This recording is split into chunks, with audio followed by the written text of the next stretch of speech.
आप सभी श्री हरि विष्णु भक्तों को नमस्कार। स्वागत है अनुकरणीय सनातन पर। आज मैं आपको भाद्रपद माह के कृष्ण पक्ष की एकादशी, जिसे अजा एकादशी के नाम से जाना जाता है, उसकी पावन कथा सुनाने जा रही हूँ। आइए श्रवण करते हैं पावन कथा। सभी बोलें श्री हरि विष्णु भगवान की जय। श्रीमन्नारायण नारायण हरि हरि, भजमन नारायण नारायण हरि हरि।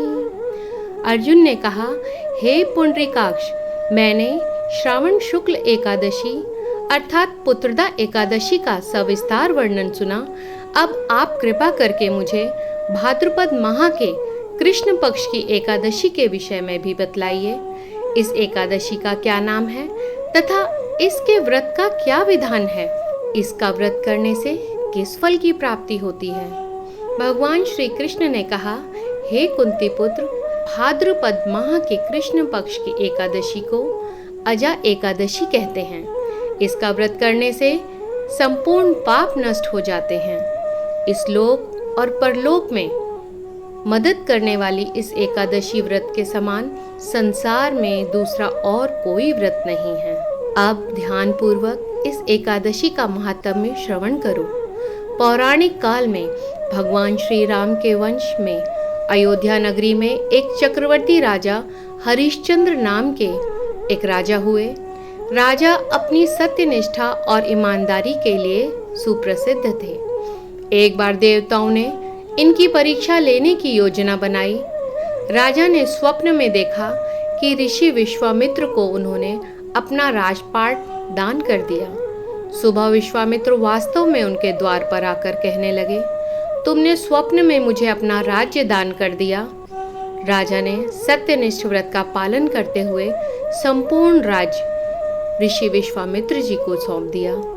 दान के लिए दक्षिणा चुकाने हेतु राजा हरिश्चंद्र को पूर्व जन्म के कर्मफल के कारण पत्नी, बेटा एवं स्वयं को बेचना पड़ा। राजा हरिश्चंद्र को एक डोम ने खरीद लिया जो शमशान भूमि में लोगों के दाह संस्कार का कार्य करता था। स्वयं वह एक चांडाल का दास बन गया।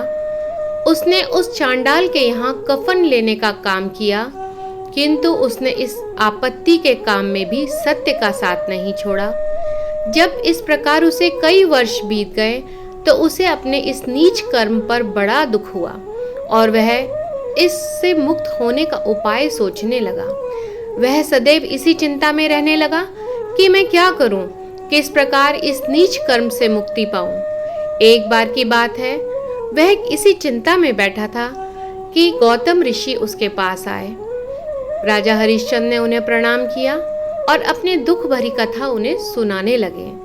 राजा हरिश्चंद्र की दुख और दारुण भरी कथा सुनकर महर्षि गौतम भी अब अत्यंत दुखी हुए और उन्होंने राजा से कहा, हे राजन, भादो माह के कृष्ण पक्ष की एकादशी का नाम अजा है।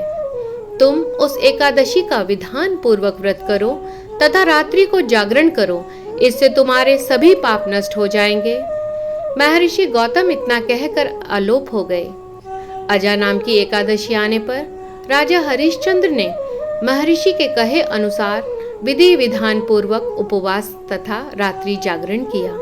इस व्रत के प्रभाव से राजा के सभी पाप नष्ट हो गए। उस समय स्वर्ग में नगाड़े बजने लगे तथा पुष्पों की वर्षा होने लगी। उन्होंने अपने सामने भगवान ब्रह्मा, विष्णु, महेश जी तथा देवेंद्र आदि देवताओं को खड़ा पाया। उन्होंने अपने मृतक पुत्र को जीवित तथा अपनी पत्नी को राजसी वस्त्र तथा आभूषणों से परिपूर्ण देखा। पावन व्रत के प्रभाव से राजा को पुनः अपने राज्य की प्राप्ति हुई। वास्तव में एक ऋषि ने राजा की परीक्षा लेने के लिए यह सब कौतुक किया था, परंतु अजा एकादशी के व्रत के प्रभाव से ऋषि द्वारा रची गई सारी माया समाप्त हो गई और अंत समय में राजा हरिश्चंद्र अपने परिवार सहित स्वर्ग लोक को प्राप्त हुए। हे राजन, यह सब अजा एकादशी के व्रत का प्रभाव था। जो मनुष्य इस उपवास को विधान पूर्वक करते हैं तथा रात्रि जागरण करते हैं, उनके सभी पाप नष्ट हो जाते हैं और अंत में वे स्वर्ग को प्राप्त होते हैं।